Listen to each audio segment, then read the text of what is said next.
Hello, everyone. Dr. White here with a little screencast on an introductory exercise that provides an example that we can use to think about the elements of statistics throughout the semester. So it would be really good for you to just follow along with this screencast and to stop and to try things as I suggest for you to do them. So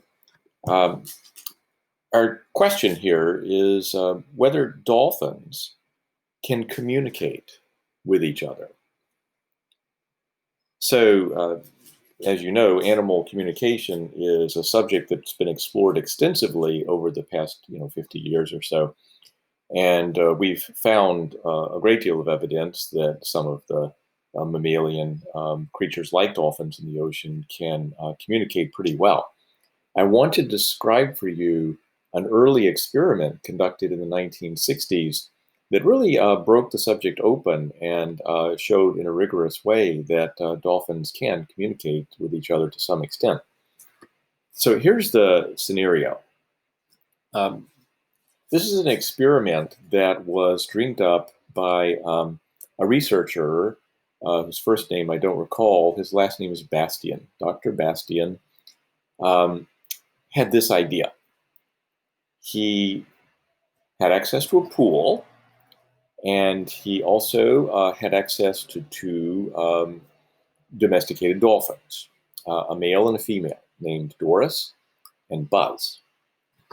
Now, this pool was equipped with a light at one end of it, just a little bit under the water, so that dolphins could see that light.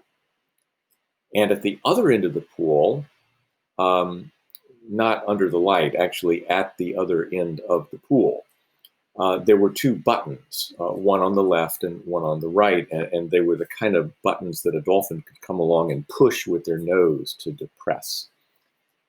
And Dr. Bastian just put the dolphins in the pool, and repeatedly he would vary the way that the light flashed.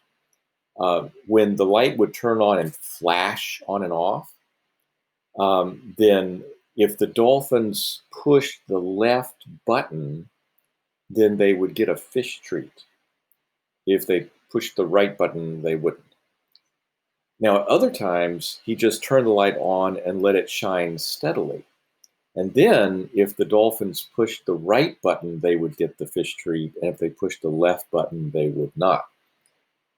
So you can imagine that it would take a very long time and a lot of little bitty steps to carefully train these dolphins to realize that pushing the buttons could had anything to do with the lights and which ones would get them the treat. But dolphins are smart, and they were eventually trained so that both Buzz and Doris individually knew what the rules were. That if the light came on and flashed, you push the left button to get your treat. And if the light comes on and it's steady, you push the right button to get your treat. Okay? So both the dolphins learned that. Okay? And then Dr. Bastian modified the pool setup a little bit. Here's a picture of what he did. Same pool, so you got the light on one end, and you got the two buttons on the other end. And both dolphins are now in the pool, but there's a canvas partition stuck down the middle of the pool. So the dolphins can't cross that partition, nor can they see through it.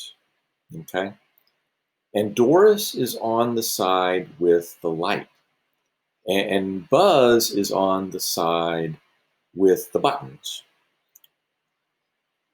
And this partition, although they can't move through it or see through it, they can hear through it. Like they can hear each other's little, dolphin sonar squeaks through it. So once Dr. Bastian set the partition, he did the following thing. He turned the light on, and it was going to be random, like 50-50 chance, whether it would be flashing or would be steady. And Doris would see the light, and she then headed to the partition and kind of squeaked over at Buzz. And Buzz, after she squeaked at him, would head to the buttons and he would push one of them. And it turns out that in 15 times out of the 16 times that Dr. Bastian put these dolphins through this procedure, Buzz pushed the correct button. 15 times in 16 tries, he got it right. So what could we infer from this data? The 15 out of 16 right. That's our data here. What could we infer about that in terms of dolphin communication? Is the 15 out of 16 good evidence that dolphins can communicate with each other, at least to some extent? Maybe not perfectly, but at least, better than just sort of Buzz randomly guessing. So think of these two possibilities. Think of it like this, On the one hand, the 15 out of 16 could be strong evidence that Doris and Buzz can communicate to some extent. Or, and this is kind of the skeptic's point of view, maybe Buzz couldn't understand anything from Doris at all. And every time he went to push a button, he was just guessing. And just by chance, he got kind of lucky and got right 15 out of 16 times. So that's the skeptic's point of view. Which way does the data favor here? Evidence for communication? Or is it a real life possibility that Buzz is just guessing? So the wonderful thing about the way Dr. Bastian set up this experiment is that you could actually model the experiment under the skeptic's assumption that Buzz is just guessing. See, if Buzz was just like deaf and dumb, maybe deaf and sonar dumb, I guess, and he couldn't communicate with Doris at all, then each of his guesses has this 50-50 chance to come out right. And so each guess would be like flipping a fair coin, So like if you were to just take a coin in your hands, and I suggest that that maybe you stop the screencast now and actually go get yourself a quarter or some other coin. And these coins are almost exactly fair. They have almost exactly a 50% chance to come up heads. Get such a coin and toss it 16 times, okay? And every time it comes up heads, count that as guessing the right button, the one that gets you the fish tree, and tails you don't. You see, if you do that, mathematically, you're just in the same situation as a sonar deaf and dumb dolphin who can't hear, which is the correct button and is just making a guess every time he pushes the button. So give it a try. Flip your coin 16 times and just count up how many heads you got.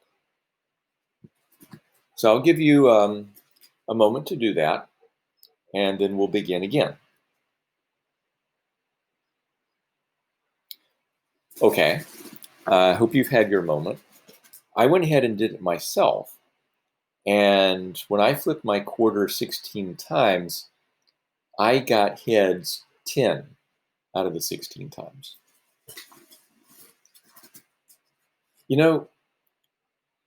If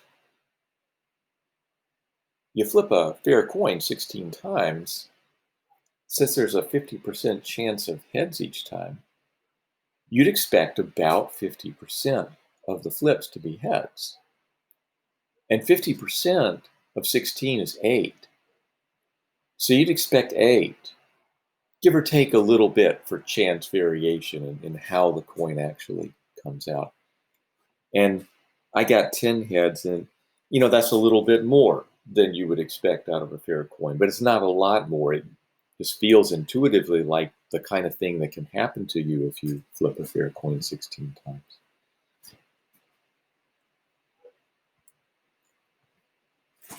Now that's fine, we did it once, but what we really want to know is a probability. We want to know the chance that Buzz would get 15 or more correct if he were just guessing. Or, same thing in our situation, what's the chance of getting 15 or more heads in 16 flips of a fair coin? That's the same chance. And in statistics, this chance that comes off of an experiment like this is called a p-value, p for probability. We'd like to know the p-value. What's the chance of getting results at least as extreme as the ones that we got in the that Dr. Bastian got in the experiment? Now, what's the chance of getting so far above what you would expect if the dolphin were just guessing? That's the p-value. How could we find that? I guess, we could just like repeatedly flip our fair coin 16 times. And each time count the number of heads and just keep track of how often we're getting 15 or more. But we would have to do that a lot of times and it would be really slow. So for getting the p-value, I would suggest that you try having the computer flip a fair coin lots and lots of times. Now, it's not really going to flip a fair coin, but it can be programmed to make like it is flipping a fair coin lots of times. And that can be done off of a little app that we have online for this. So if you just go to this web URL, you can, so it's homer.shinyapps.io/coinflip, http://homer.shinyapps.io/coinflip. So since you're watching the screencast, it might just take a minute for you to type that URL into a browser and then follow it. So I want to give you that minute. And then when you think you've got the app open up, then join in with me. Okay, I've given you that minute. And since I'm working here with the slides, I can just click on this thing and open up that app.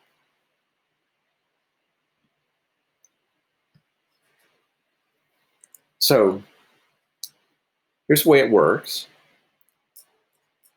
This app helps you to get p-values in situations where some experiment that has two possible outcomes has been repeated sometimes. So here, the pool experiment with the button pushing has been repeated 16 times, and we've got our data, that 15 times we were right. In the app, you can say names for the two outcomes, and the default here is success and failure. I'm going to say success is a fish, and failure is getting nothing. You push the wrong button. Okay. And in this next little field called chance of success, you want to put in what the skeptic thinks is Buzz's chance of getting it right. Now, the skeptic thinks that Buzz can't communicate with Doris, that he's like, he just can't understand her sonar. So the skeptic would think that there's a 50% chance of success each time. That's 0.5, and that number is already put in here. I mean, you could put a different number, but the right thing here for the skeptic is a 0.5. You also need to put in like how many times the trial was actually repeated in the real world experiment, and that was 16 times, and that's already entered for you here. And you want to put in how many successes were actually observed in the experiment, and that was 15. So that's already put in here, so we don't have to change that. And now this final little action button down here lets us simulate the pool experiment by having the computer simulate flipping a 50-50 coin 16 times. Now it's just going to do that whole process of 16 flips once, because there's a number 1 here in this little field. But before we do it, I want you to bring you up to this little bar graph that says, what we got in the real world experiment versus what a skeptic would expect. The orange is what we got. This bar here is how many successes Buzz actually got. It was 15, so it's 15 units high. 15 times he got the fish. And 1 time he got nothing. Now, that contrasts with what the skeptic expects. This skeptic is expecting about 8 times Buzz will get the fish treat, and about 8 times he won't. So 8 and 8, these 2 gray bars, are what the skeptic expects. Okay, now let's simulate this process. Remember, it's being done under this temporary assumption that the skeptic is right, with a chance of success of just 50%. Let's see what happens. Okay, so up here at the top is what happened each and every time. And so the first time, fish. That's basically the computer got heads. Second time, nothing. The computer got tails. Nothing, fish, nothing, fish, fish, fish, nothing, nothing, fish, nothing, fish, nothing, nothing, fish. If you're following along in the app and you just push the button, you'll see similar stuff, but it's not guaranteed to be the same because it's just chance that the computer is working with here. Well, it turns out that this time there were 8 successes.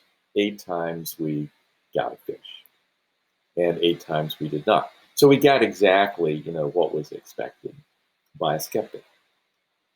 We can keep on simulating though, and as we simulate again, like this time I got apparently the fish 7 times out of 16. 9 times I did not. As we keep on doing this, we're just going to keep track of how many times do we get 15 or more successes, okay? This bar graph is always going to show you the last time that you simulated. But down here in this little table, it's going to say how many times you simulated, and it's going to say how many times you got at least what was observed, the 15. So I've done it twice now, and no times have I gotten at least 15 or more. So that's 0% of the time. This table is going to keep track of that. So just keep on pushing the button. Simulate. Simulate. Simulate. Got like 11 this time. 8, 9, 7, 7, 6, 8, 8. So I can very rapidly, just repeat this process. And I've now done it 20 times. And a few times I've gotten a fairly large number of successes, like I just got 11 successes. But never did I get 15 or more. In fact, I didn't even really come close to 15.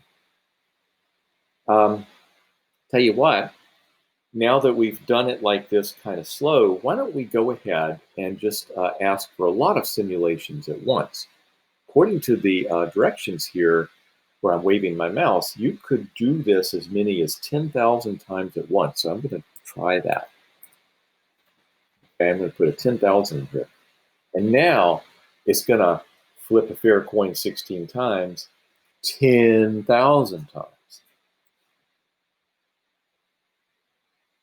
Boom. That happened really fast. Computers are insanely fast. So what you see with the bar graph is what happened most recently. But what I'm really interested in is down here at the bottom. I've done it 10,020 times now. And not one time have I gotten 15 or more heads. Wow. Let me do it another 10,000 times. Now I've done it 20,020 times. And twice I've gotten 15 or more heads. That's like 0.01% of the time. I'll go ahead and simulate and simulate and simulate. And I've now got up to like 50,020 times I've simulated. And look at my percentage, still about 0.01% of the time. So if it seems to me like we've done this lots and lots of times, that the probability of getting 15 or more heads must be really, really small, you know? Something around 0.01%. That's enough for now. And we can close this out if you like.